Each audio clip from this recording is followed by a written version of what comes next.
This is the Citroen Basalt. It's the first mainstream coupe SUV that you can buy in India. And here's 5 quick things that you need to know about it. Now the face itself is pretty familiar with the split headlamp look and the way the Renault chevron flows from here into the DRLs. But a big change is that you now get LED headlamps, and these also trickle down to the C3 Aircross and the regular C3 hatch. There's also a slightly different arrangement to the front grille. Now you'll notice that this mirror is taken straight from the C3 Aircross, and like that car, it also now gets a power folding feature, and everything is very similar right up to the B-pillar.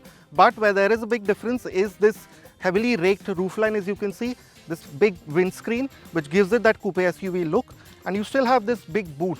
Now as you'll see, this is how much space that's on offer. It's 470 litres, and this is how much luggage fits in it. Unlike the front, these lights are still halogen, but this is the arrangement that you get with it. Now you get 2 engine options with the Citroen Basalt. You get the base 1.2 litre naturally aspirated petrol from the C3 with 82 PS and 110 Nm of torque, and you get the 1.2 litre turbo with 110 PS and 190 Nm with the manual and 205 Nm when you pick the 6-speed automatic.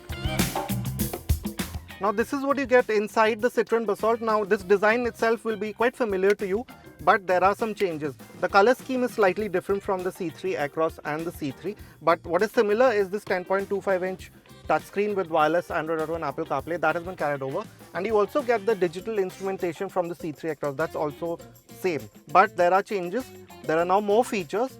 You get climate control now, you get a wireless charger, and the central console has been redesigned. So you get a storage cubby here, another small storage here, and a different arrangement around here.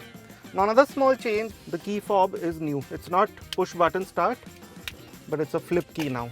Amongst things that are not available, you don't get cruise control and you don't get auto headlamps or wipers. Now I can't tell you what I exactly think about the rear seat of the Citroen Basalt, but this is what it's like. This is how much space I have here. But a neat, ingenious sort of addition is this. You can actually adjust the sort of support that you have from the seat bolstering here, which is something new.